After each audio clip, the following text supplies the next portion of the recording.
India news Haryana पर हो, मैं हूं आपके साथ आयुष। इस समय आप देख रहे हैं कि हरियाणा के अंदर गन कल्चर को प्रमोट करने वाले जो गाने हैं उस पर सरकार ने सख्ती दिखाई है और 9 ऐसे गाने हैं जिनको बैन कर दिया गया है। लेकिन इन 9 गानों में से 7 गाने अकेले मासूम शर्मा के हैं और इसको लेकर के आप देख रहे हैं कि लगातार जो विवाद की स्थिति है बनी हुई है, क्योंकि कल गुरुग्राम में भी उन्होंने उसी गाने को गाने की कोशिश की है जिसको बैन किया गया है। अब इसके मायने क्या है, इसको थोड़ा सा जानने और समझने की कोशिश करते हैं। एक बेहद खास मेहमान है मेरे साथ, पहले उनका परिचय आपके साथ करवाते हैं। गजेंद्र फोगाट जी हमारे साथ, हरियाणवी कलाकार हैं, किसी परिचय के मोहताज नहीं है। गजेंद्र जी, बहुत स्वागत है सबसे पहले तो आपका इंडिया न्यूज़ हरियाणा पर। इंडिया न्यूज़ हरियाणा के सभी दर्शकों को मेरी बहुत बहुत राम राम। गजेंद्र जी, सवाल इसलिए बड़ा महत्वपूर्ण है क्योंकि एक तरफ तो हम लोग देख रहे हैं, ये कोशिश हो रही है कि भाई जो हरियाणा की संस्कृति है उसको थोड़ा प्रिजर्व किया जाए, बचाया जाए, समाज के अंदर गलत संदेश ना जाए और जो गन कल्चर प्रमोट करने वाली चीजें हैं उनको बैन किया जाए। लेकिन यहां से आगे जब इस पर कार्रवाई हो रही है तो मासूम शर्मा जी बड़े नाराज नजर आ रहे हैं और वो तो स्पष्ट बड़ा ये कहते हुए भी दिख रहे हैं कि मुझे जानबूझ करके टारगेट किया जा रहा है कि 9 गाने आप अगर बैन करते हैं तो 7 अकेले मेरे क्यों। कैसे देखते हैं इस पूरे विवाद को, इस पूरे प्रकरण को? ऐसे बहुत सारे आपने वीडियोस देखे होंगे, बहुत सारे आतंकवादी और समाज विरोधी तत्व आपने देखे होंगे जिन्होंने फांसी लगने से पहले भी ये कहा कि मैं दोषी नहीं था। तो जो गलत करता है वो गलत करने से पहले अपने आप को प्रिपेयर करता है, अपने आप को अपराध बोध से मुक्त करता है, उसके बाद गलत काम करता है। उस साइकोलॉजी पे जाइए। ये भटके हुए बच्चे हैं, मैं तरस खाता हूं इन पे। और सबसे पहले तो जो इनका आपसी परिवार है, जो रिश्तेदार हैं, मित्र हैं, प्यारे हैं, समाज के लोग हैं, उन्हें ही इन बच्चों को ये कहना चाहिए कि तुम ना तो गलत बनाओ, ना लिखो और ना ही गलत लाइव करो और मंच पे भी गलत बोलो मत। ये लक्ष्मी चंद का हरियाणा है, ये पंडित मांगेराम का हरियाणा है, ये दादा जगन्नाथ, धनपत सिंह, फौजी जाट मेहर सिंह, बाजे भगत, ये ऐसे महान लोगों का हरियाणा है जिसमें लोगों ने अपने प्रदेश की संस्कृति के लिए अपनी जान दी है। ये कौन लोग आ गए जो अपने पैसों के लिए गन कल्चर को प्रमोट करने के गाने गा रहे हैं, उनके कटने पे गालियां दे रहे हैं और समाज जो है चुप होके देख रहा है। तो मुझे लगता है कि इनका विरोध करना चाहिए। आपने बहुत अच्छी बात कही, मीडिया इसमें सबसे अहम रोल निभाता है। मीडिया को भी बताना चाहिए कि गलत क्या है और सही क्या है, किसके कितने गाने कटे हैं, इस बात में ना जाते हुए गाने कटे हैं तो क्यों कटे हैं, यानी कि अगर उन गानों पे ऑब्जेक्शन था प्रशासन को या डिपार्टमेंट को तो गाने कट गए। अगर मैंने किसी व्यक्ति की हत्या कर दी तो मुझे सजा मिलेगी ना, वो 20 साल की मिले चाहे 5 साल की मिले। अगर हम 10 लोग मिलके कोई कानून तोड़ दें तो एक को सजा मिल गई और बाकी अभी बचते हैं, उन पे केस दर्ज धीरे धीरे हो रहे हैं, तो आप सवालिया निशान नहीं लगा सकते पुलिस डिपार्टमेंट पे। तो मुझे लगता है कि कार्रवाई हो रही है, 10 कलाकारों के गाने कटे हैं, आगे और भी कटेंगे। डीजीपी साहब का बयान है, आप दिखा सकते हो। नहीं, बिल्कुल गजेंद्र जी, देखिए वो सारी चीजें हैं, हम लोग और दिखा भी रहे हैं। कोशिश तो हम लोग लगातार इस बात की कर रहे हैं कि भाई हरियाणा की जो संस्कृति है, जो असल संस्कृति है, वो लोगों तक पहुंचे और ये कोशिश हम लोग की रहेगी। लेकिन गजेंद्र जी, जो बातें कह रहे हैं या जो लाइन मासूम शर्मा जी ले रहे हैं, ठीक है, मैं ये भी मान सकता हूं कि हो सकता है कि उनको ये ऐसा लग रहा हो कि उनके साथ अन्याय है, लेकिन उसके बावजूद भी वो क्या उस चीज को मानने के लिए तैयार नहीं है कि ये चीजें गलत संदेश दे रही हैं। और फिर वो साथ में ये भी जोड़ देते हैं, क्योंकि वो बड़ा ओपनली आजकल सोशल मीडिया पर इन सारी चीजों को कह रहे हैं कि उनको टारगेट कर रहे हैं कुछ लोग जो कि सरकार के साथ जुड़े हुए हैं या जो उस महकमे में बैठे हुए हैं या जिनका संबंध है सरकार के साथ। मुझे टारगेट किया जा रहा है क्योंकि मैं बहुत ज्यादा तेजी से पॉपुलर हो रहा हूं। कैसे फिर इन सारी चीजों को देखें और क्या इस स्थिति में आपको लगता है कि हम लड़ पाएंगे इन चीजों से कि गन कल्चर को हम लोग कम से कम थोड़ा डिस्क्रेडिट करें, लोग इस चीज को समझें? गजेंद्र जी, और क्या कहेंगे वो लोग? एक तो वो गलत काम करते हैं, फिर उन पे एक्शन होता है, तो बचने के लिए वो यही तो बात कहेंगे कि हमें टारगेट हो रहा है, सरकार में कोई बैठा है, सरकार में कोई खड़ा है। और उनको प्रमोट कौन कर रहे हैं? ये जो यूट्यूबर वाली एक श्रेणी आपके पास आई है, देखिए आप चैनल वाले लोग हो, आप एक चैनल बनाते हो, उसके लिए सैटेलाइट से आप परमिशन लेते हो इंडिया के ब्रॉडकास्टिंग मिनिस्टर से। आप सैटेलाइट से चैनल बनाते हो, भारी पैसा लगता है, कितने लोग उसमें काम करते हैं, ईमानदारी से हर खबर को खंगाला जाता है। लेकिन ये जो यूट्यूबर हैं जिनका बैंक में खाता नहीं है, उनका फेसबुक पे खाता है, जिनका बैंक में अकाउंट नहीं है, उनका फेसबुक पे अकाउंट है, ऐसे लोगों को किस तरह से प्रमोट कर रहे हैं, कैंची काट काट के। मेरा इंटरव्यू में कोई ऐसी बात है जो मैं बोल रहा हूं सही, लेकिन उसको गलत प्रेजेंट करके। देखिए ना कितना बुरा हाल चल रहा है पिछले 3 दिन से। और ये कौन लोग हैं? आप इनके यूट्यूब चैनल खंगालिए, इनकी एजुकेशन क्वालिफिकेशन तक देखिए तो ये 10वीं पास भी नहीं है। ये वो यूट्यूबर और इन्फ्लुएंसर, और ये अपने आप को पत्रकार बोल रहे हैं। एक पत्रकार है, मैं नाम लूंगा तो फेमस हो जाएगा, वो मेरा इंटरव्यू लेके जाता है और फोन करके एक यूट्यूबर को बोलता है कि अब तू मेरा इंटरव्यू ले गजेंद्र फोगाट के खिलाफ। ये मतलब ये तो ये हुआ कि इंडिया न्यूज चैनल मेरा इंटरव्यू लेके और किसी और चैनल को बोले कि अब इंडिया न्यूज के पत्रकार का इंटरव्यू लो गजेंद्र फोगाट के खिलाफ। अरे भाई, ये पत्रकारिता है। और सड़क पे खड़े होकर इंटरव्यू दे रहा है मेरे खिलाफ कि मैं गजेंद्र फोगाट का इंटरव्यू लेके आया, अब मुझे क्या लगता है मेरी सुनो। तो इस तरह की पत्रकारिता तो बिल्कुल, ये पत्रकार नहीं है। पत्रकार की भेष में ये लोग बहरूपिये और चोर ठग उचक्के हैं, इन पे भी कार्रवाई होनी चाहिए। लेकिन गजेंद्र जी, कल जो कुछ हुआ हम लोगों ने जो देखा लेजर वैली में गुड़गांव के अंदर, क्योंकि ये तो मुझे ऐसा लग रहा है कि ये एक तरीके का चैलेंज है, क्योंकि आप ओपनली इस बात को कह रहे हैं कि अगर मेरे फैंस या मेरे चाहने वाले ये कहेंगे कि आप ये फला गाना गाइए जो बैन है तो मैं गाऊंगा, तो ये तो एक तरीके की खुली चुनौती भी वो साथ में दे रहे हैं। मतलब उनको सेल्फ रियलाइजेशन भी नहीं हो पा रहा है इस चीज का कि गलत है और इस वजह से ये बैन किया गया। सर ये चिंता का विषय है। मैं ये कह रहा हूं कि कोई अपराधी ये कहे कि मैं प्रसिद्ध हूं इसीलिए मेरे खिलाफ कार्रवाई मत करो, मैं प्रसिद्ध हूं, मुझे बहुत सारे लोग प्यार करते हैं इसीलिए मैं मर्डर करूंगा, ये तो वही बात हुई। पुलिस प्रशासन को ठेंगा दिखाना, पुलिस की मौजूदगी में कानून तोड़ना, गलत बात गाना, लिखना, बोलना और उसका नाम फैंस पे लगा देना, ये तो बहुत गलत है। और मैनिपुलेशन है, अपनी गलती को सही दिखाने की मैनिपुलेशन है, कोई उसके साथ नहीं है। मैं ये कह रहा हूं गलत आदमी के साथ ये समाज खड़ा ही नहीं है, ये समाज।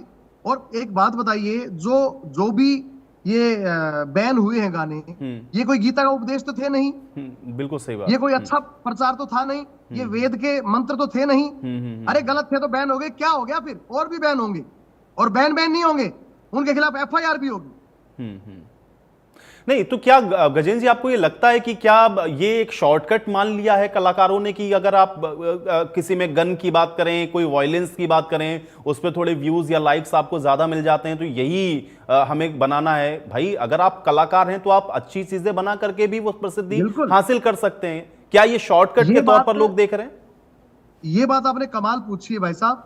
सर मेरे पास बहुत सी कंपनियों के फोन आते हैं, भाई साहब एक गाना गा दो। बिल्कुल गा देंगे भाई साहब, बताओ क्या है? भाई साहब गन कल्चर का, भाई साहब नहीं गा पाएंगे। मैंने ज्यादा नहीं तो 50 गाने पिछले 8-7 महीनों में छोड़े हैं, मैं खुद नहीं गा रहा हूं, मेरे और बहुत से दोस्त हैं, मैं कितने दोस्तों के नाम ले सकता हूं जिन्होंने गन कल्चर के और गंदे गाने गाने से मना कर दिया। रामकेश जीवनपुरिया ने मना कर दिया, अजय हुड्डा ने मना कर दिया, अब अमित सैनी रोहतकिया भी आगे आए हैं, वो भी कह रहे हैं कि मैं गन कल्चर गाने नहीं गाऊंगा। प्रदीप बुरा है और दुनिया भर के कलाकार हैं, वो कह रहे हैं हम कल्चर के गाने बिल्कुल छोड़ देंगे, हम करेंगे नहीं, और मैं करता ही नहीं। रामधन गोस्वामी ने मना कर दिया, सुमित सात्रों ने मना कर दिया, विकास जो रागिनी सिंगर हैं उन्होंने मना कर दिया, विकास सात्रोड़ ने उन्होंने मना कर दिया, विकास पासोरिया ने मना कर दिया। इतने अच्छे अच्छे रागिनी सिंगर, गायक, हरियाणवी गायक ये कह रहे हैं भैया हम गंदे गाने नहीं गाएंगे और कुछ भी गवा लो। तो ये कोई खुले सांड छुटे हुए हैं क्या कि पैसों के लिए ये काम करेंगे? और गजेंद्र जी वो तो उल्टा पलट करके आरोप आपके ऊपर भी लगा देते हैं, क्योंकि जब प्रश्न पूछे जा रहे हैं उनसे, मुझे लग रहा है कि अब जो भी उनको समस्या हो रही हो, लेकिन वो तो सीधे पलट जाते हैं और ये कहते हैं कि भाई सिर्फ मैं थोड़ी ना हूं, जिनकी बातें आप कर रहे हैं या जिनको आप बता रहे हैं वो लोग खुद इस तरह की चीजों में संलिप्त हैं या वो उसको खुद प्रमोट करते हैं। फिर इसको कैसे हम लोग देखें? अनर्गल आरोप है। 6 साल पहले एक बहुत ही सलीके से हमने एक गाना गाया था। एक बच्चे का अपहरण होता है, उसका पिता उसे छुड़वाने के लिए जाता है, कुछ नहीं है, छुड़वाने के टाइम पे सिर्फ कोई 10 सेकंड का एक सीन है जिसमें छोटा सा हिंसा है, और ये तो जज के पसीने ले रहे हैं, ये तो कह रहे कोर्ट में गोली चलाएंगे, जज के पसीने आएंगे ये तो कह रहे हैं कि पूरी बात दे देंगे। मैं शब्द भी यूज नहीं कर सकता, एक खटोला जेल के अंदर, एक बाहर, एक पे शूटर बैठे, एक पे तेरा यार। अरे क्या कह रहे हो भाई, ये क्या कर रहे हो तुम जज के पसीने लेके आ रहे हो, तुम जेलों में बेड डलवा रहे हो, खटोले डलवा रहे हो, तुम ये कह रहे हो कि मेरे पास .45 का पिस्टल है। मैं कहता हूं अगर कोई व्यक्ति, उसके जो व्यक्ति ये गाना गा रहा है और लिख रहा है, उसके पास .45 का पिस्टल है, मुझे पता है उसके पास है, उसने लाइसेंस ले रखा है गन का, वो गन का लाइसेंस भी मैं पुलिस प्रशासन से अनुरोध करता हूं कि जब्त होना चाहिए, क्योंकि अगर आपके पास कोई हथियार है तो कानून ये है कि आप हथियार का प्रचार नहीं कर सकते। ये तो अपने हथियार के गाने बना रहे हैं यही तो गन कल्चर है। लेकिन गजेंद्र जी आपको ही टारगेट क्यों किया जा रहा है, मैं ये भी तो थोड़ा समझना चाह रहा हूं ना, क्योंकि ये घूम फिर कर सारी जो सुई है वो आपके ऊपर आकर के अटक जा रही है, क्योंकि भाई उधर बैन गाने उनके हो रहे हैं लेकिन वो जो बात कह रहे हैं वो सीधे आप पर आकर के अटक जाती है, फिर ये आपको क्यों ऐसा टारगेट कर नहीं रहा है, ऐसा नहीं है, वो और भी कई कलाकारों के नाम ले रहे हैं, लेकिन ज्यादा सुई मेरे पर, सबसे पहले सुई मेरे पास इसलिए आती है कि मैं एक आर्टिस्ट हूँ और मैं एक पद पे बैठा हूँ, तो उन्हें लगता है कि कहीं इसका हाथ ना हो, लेकिन ना उनका सबूत को तो छोड़िए, अगर मेरे पास ये पावर होती, मैं अब खुल के कह रहा हूं कि अब तक 1000 गाने डिलीट कर चुका होता मैं। एज ए कलाकार उनकी जेलसी होती है, इतने ऊंचे पद पे कैसे पहुंच गया, इसको टारगेट करो। मेरे को टारगेट करने में इनडायरेक्ट सरकार भी टारगेट होती है, इसलिए करते हैं वो लोग, और करते रहें। मैं कहूंगा कि अच्छे कॉज के लिए अगर मुझे गालियां भी मिलती है तो मैं गालियां खाने के लिए तैयार हूं। क्या मेरे से पहले और लोगों ने नहीं खाई? क्या क्या क्या शिवजी भगवान ने विष नहीं पिया? तो गजेंद्र जी इस तो हम भी समय नहीं, बिल्कुल ठीक बात है, लेकिन मैं एक चीज और देख रहा हूं, क्योंकि जिस समय मैं ये देख रहा हूं कि हरियाणा की जो इंडस्ट्री है वो बहुत तेजी के साथ कलाकारों के साथ बूम कर रही थी, अब ये जिस तरह का एक हम लोग को दिख रहा है ना, क्योंकि कुछ लोग एक पक्ष में कुछ लोग एक पक्ष में, ये किस तरह से फिर हम लोग उसको देखें? और ये तो आपके इंडस्ट्री के लिए भी मुझे लगता है शुभ संकेत तो कम से कम नहीं हो सकता है, क्योंकि रियलाइजेशन तो नहीं है उस तरह। बहुत शुभ संकेत है। सारे कलाकार बहुत खुश हैं, मेरे को फोन करके बधाई दे रहे हैं। बहुत दुखी थे, बहुत तंग थे, बोले भाई साहब ये गाने गाने के लिए हमारे माँ बाप हमें मना करते थे, लेकिन हम क्या करें, हमारा धंधा इससे चलता है, इसलिए गा रहे थे। वो सब खुश हैं, अच्छे गाने गा के और लिख के सब कलाकार राजी हैं। एक ही विषय है क्या? इसके अलावा 1 करोड़ विषय हैं जिन पे हम गाने गा सकते हैं भैया, उन पे गाने बनाओ ना। 1 करोड़ विषय पे क्या सारी फिल्में गन कल्चर पे बन रही हैं? लेकिन यहाँ तो सारे गाने गन कल्चर पे बन रहे हैं, सब खुश हैं, खुशी की लहर दौड़ी हुई है, कलाकार बधाइयां दे रहे हैं आपस में, बहुत कलाकार खुश हैं, लेकिन डरते हैं इनके खिलाफ लाइव आने से या बोलने से, क्योंकि उन्हें लगता है कहीं ये लोग हमें भी टारगेट ना कर दें।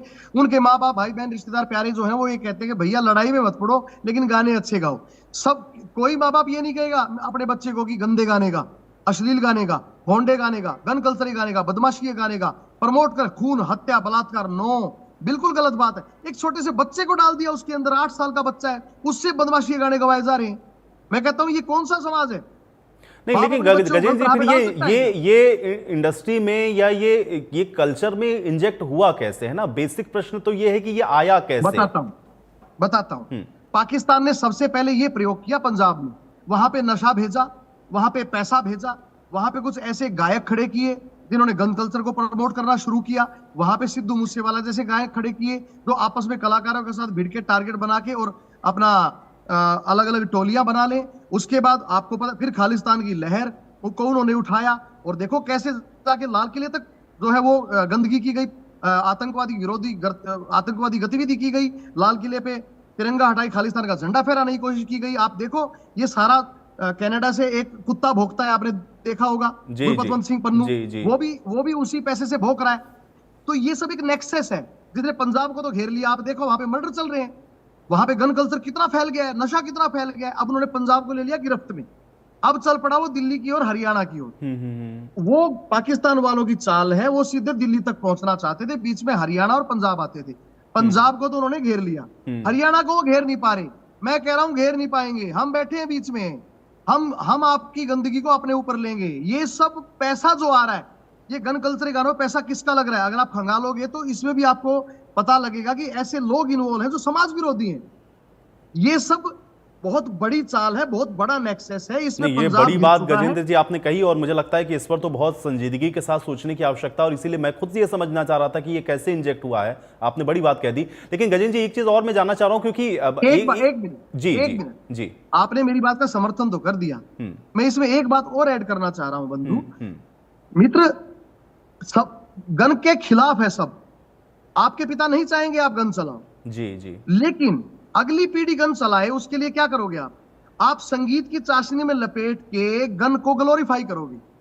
ये लोग गन को ग्लोरीफाई कर रहे हैं, ये लोग खून, हत्या, जेल, कैदी, इनको ग्लोरीफाई कर रहे हैं। ये तो मर्द का काम है, मैं कहता हूं ये नामर्दी का काम है, लेकिन इसको ग्लोरीफाई करके ये छोटे छोटे बच्चों में अपनी रीलों के तहत ये ऐसी गुंडागर्दी प्रमोट कर रहे हैं जिसको लेकिन इनको लगता है कि अगली पीढ़ी वास्तव में ही गन को साथ लेके घूमना, गोली चलाना, गोली मारना मर्दानगी का काम समझेगी, और उस पर पैसा लग रहा है ऐसे ही लोगों का। इसीलिए मैं कह रहा हूं कि ये सांस्कृतिक चाशनी में लपेट के गन कल्चर को प्रमोट किया जा रहा है ताकि आतंकवाद को बढ़ाया जा सके। नहीं गजेंद्र जी, लेकिन क्या ये एक बड़ा चैलेंज नहीं है? क्योंकि जो बात मासूम शर्मा जी ने कही, क्योंकि वो अगर वो इस बात को कह रहे हैं कि भाई अगर मुझे मेरा फैन या मैं जिस गैदरिंग में जा रहा हूं मुझे कोई कहेगा तो मैं गाऊंगा, और दूसरा ये है कि कोई सोशल जो मीडिया प्लेटफॉर्म्स हैं वहां पर हर चीज को मॉनिटर कर पाना थोड़ा सा चैलेंजिंग तो है। ये कैसे रोकेंगे इसको? पहले ये बात कही जा रही है कि मेरे को कोई कहेगा तो गन का गाना गाऊंगा, अगले हफ्ते कोई आएगा बोलेगा भैया मेरे को कोई कहेगा तो गन से गोली चलाऊंगा, फिर तो वैमनस्य फैल गया ना। मैं ये कह रहा हूं ये आपकी चिंता का विषय तो है, लेकिन आप कह रहे हो गंभीर विषय। गंभीर कुछ ना है, ऐसे रैप्टे लगेंगे। पुलिस प्रशासन बहुत सख्त है हरियाणा का, हरियाणा में नहीं फैलने देंगे ये व्यभिचार, ना गन कल्चर, ना ही गंदी संस्कृति, और ना ही बदमाशी और आतंकवाद, और ना ही नशा। हरियाणा सरकार कृतबद्ध है, कृत संकल्प है, और बिल्कुल हमारा पुलिस प्रशासन मुस्तैद है। पंजाब से गलती हो गई होगी, हरियाणा गलती नहीं करेगा जी।